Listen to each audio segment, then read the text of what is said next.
अस्सलामुअलैकुम and good evening my dear brother and sisters. मैं उम्मीद करता हूं कि आप सब लोग खैरियत से होंगे। अच्छा दोस्तों, ये सवाल अक्सर पूछा जाता है या ये इन्फॉर्मेशन आपके लिए होना बहुत ज़रूरी है कि आप जो जर्मन लैंग्वेज B1 का कौन सा टेस्ट आप दे सकते हैं।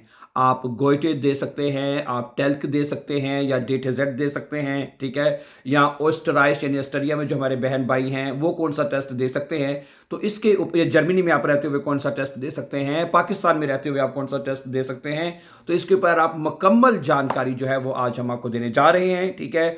और ये बात को आगे बढ़ाने से पहले अगर आप जर्मन लैंग्वेज के कोर्सेज करना चाहते हैं जैसे A1 A2 B1 और आगे फर्दर B2, तो मैं आपसे ये कहना चाहता हूँ ये तमाम कोर्सेज हमारे इसी यूट्यूब चैनल के ऊपर एक प्लेलिस्ट है 100 डेज के नाम से है, ठीक है। उसमें ये तमाम कोर्सेज अपलोड कर दिए गए हैं और उसमें फर्दर अभी B2 के कंटिन्यू हैं, वो शुरू हो चुके हैं, ठीक है। और आप भी अगर इजी और फास्ट जर्मन सीखना चाहते हैं तो इस चैनल को सब्सक्राइब कीजिए ताकि आने वाले इंपॉर्टेंट लेसन्स आपको टाइमली मिलते रहें। अच्छा, सबसे पहले मैं बात करूंगा आपके साथ गोइटे टेस्ट की। जी, गोइटे जो टेस्ट है, ठीक है, जो गोइटे B1 है वो जो पाकिस्तानी स्टूडेंट जो पाकिस्तान में रहने वाले हमारे बहन भाई हैं वो सिर्फ गोइटे का दे सकते हैं। सही है। पाकिस्तान में ना तो टेल्क या डेटासेट और कोई टेस्ट अवेलेबल नहीं है। पाकिस्तान में सिर्फ और सिर्फ गोइटे जो टेस्ट है, चाहे वो A1 है, A2 या B1 का, वो आप इम्तिहान दे सकते हैं, ठीक है।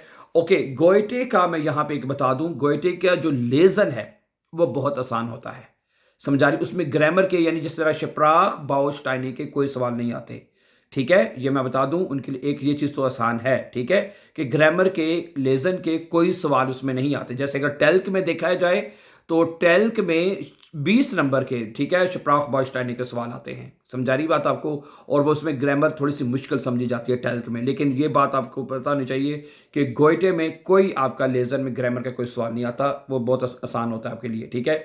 अच्छा, और गोइटे में शराइबर के 3 टाइल आते हैं, ठीक है। एक आपको खत लिखना पड़ता है, एक ईमेल लिखनी पड़ती है, एक नाखरिश्त लिखना पड़ता है। 3 तरह के उसमें राइटिंग के मॉड्यूल्स आते हैं, ठीक है, इसलिए उसमें राइटिंग के ज़्यादा है, ठीक है। उस ह्यूरन वो तकरीबन सेम है। और उसके बाद शराइबन का मैंने बता दिया फ़र्क है। लेजन शिप्रेखन का जो शिप्रेशन, ये बात ज़रा सुन लीजिए प्लीज़। जो शिप्रेशन है, शिप्रेखन जिसका, ठीक है, उसके 3 हिस्से होते हैं। शिप्रेखन के 3 टाइल हैं। जो पहले टाइल में वो आपने मतलब अपना फोरस्टेलुंग यानी तारुफ आपने करवाना होता है। और जो टाइल दराए है, जो टाइल दराए है उसमें आपने क्या करना होता है, सुजामन अपने पार्टनर या पार्टनर के साथ आपने प्लान करना होता है। वो गोइटे टेल्क और डेटेजेड में सेम है, ठीक है, ठीक है। जो अपने पार्टनर या पार्टनरीन के साथ आपने एक सिचुएशन को प्लान करना है या आपने तारुफ करवाना है, वो हर टाइल में सेम है। अच्छा, जो टाइल सवाए है जिसमें आपको समटाइम मतलब जो डेटे जेड वाले हैं उनको बिल्ड बेशराइबुंग दी जाती है, सही है। और जो टेल्क और गोइटे वालों को एक टॉपिक है, एक थीमा जो है वो दिया जाता है, उसके ऊपर आपने बात करनी होती है, ठीक है। अच्छा, एक तो ये बात होगी, सही है। तो गोइटे वाले हमारे जो भाई हैं या बहनें हैं वो सिर्फ पाकिस्तान में टेस्ट दे सकते हैं, ठीक है। ओके, जो पाकिस्तान में रहते हुए तैयारी कर रहे हैं। अच्छा, अब जर्मनी में आ जाते हैं। जर्मनी में ये तीनों टेस्ट अवेलेबल हैं। जो गोइटे डेटाजेड टेल्क का तीनों इम्तिहान दिए जा सकते हैं।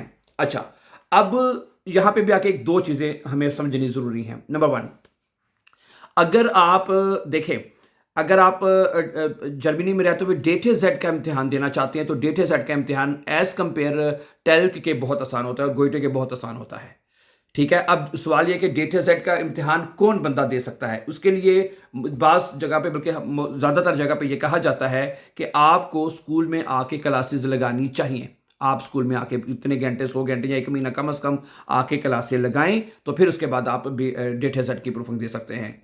डेटा सेट में पास होना बहुत आसान है। उसका लेसन टेस्ट बहुत आसान होता है, सारे मॉड्यूल्स बड़े आसान होते हैं, ठीक है। इसलिए और उसकी मार्किंग जो है, नंबरिंग, फर्स्ट करें मैं आपको बताता हूं।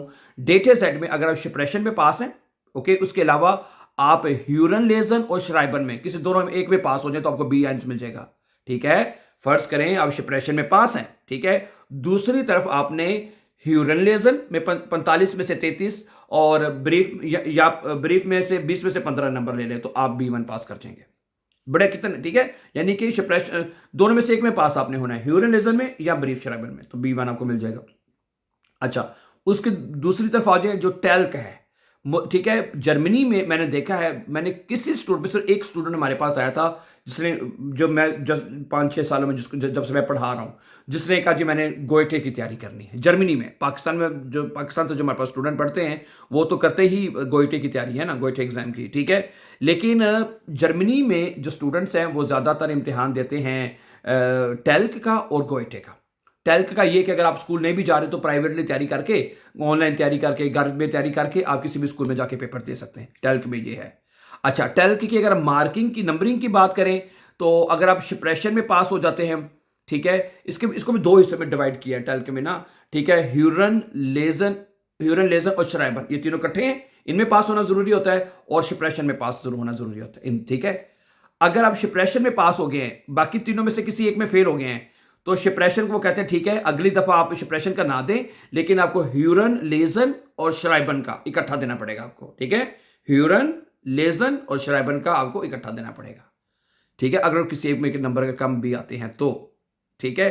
तो ये है, सही है। तो अब बात ये है, देखिए असल में चाहे, देखिए बात मैं वही करूंगा, है चाहे गोएटे का एग्जाम है, टेल्क है, डेटा सेट, बेसिकली है तो ये लैंग्वेज है ना, थोड़ा सा 19-20 का फर्क है, कभी कुछ है तो अव्वल इतना ज़्यादा फर्क नहीं है, ठीक है। तो बहरहाल अगर आपको लैंग्वेज आती है, आपके लिए गोएटे हो, आपके लिए टेल्क हो, आपके लिए डेटा सेट हो, आपके बिला से कोई भी टेस्ट हो, वो आप बड़े आराम से उसको पास कर सकते हैं अगर आपको अच्छी तरह से लैंग्वेज की समझ है तो, ठीक है, ओके। तो वैसे मैंने जैसे कहा, हम मोस्टली हमारे पास जो स्टूडेंट्स पढ़ते हैं, सारी बात है उनके पास स्कूल जाने के लिए टाइम नहीं होता, तो वो फिर कहते हैं हमारे साथ वो ऑनलाइन फिर हमें मतलब कि टेल्क की तैयारी कर लेते हैं। समझा रही बात आपको, स्कूल जाने के लिए नहीं 4-4 घंटे में, आप बंदे ने 8 घंटे, जिस बंदे ने जॉब करनी हो 2 घंटे आने जाने में भी उसको लगे, 10 घंटे तो गए ना काम पे, और फिर 4 घंटे जाकर स्कूल में क्लास से कैसे बंदा वो लगा सकता है, नहीं लगा सकता। तो फिर ऐसे तमाम स्टूडेंट्स के लिए फिर हम मतलब वो टेल्क की तैयारी करते हैं। जैसे मैंने कहा, टेल्क आप प्राइवेटली तैयारी करके, ऑनलाइन या घर में तैयारी करके आप पेपर दे सकते हैं। क्या ख्याल है?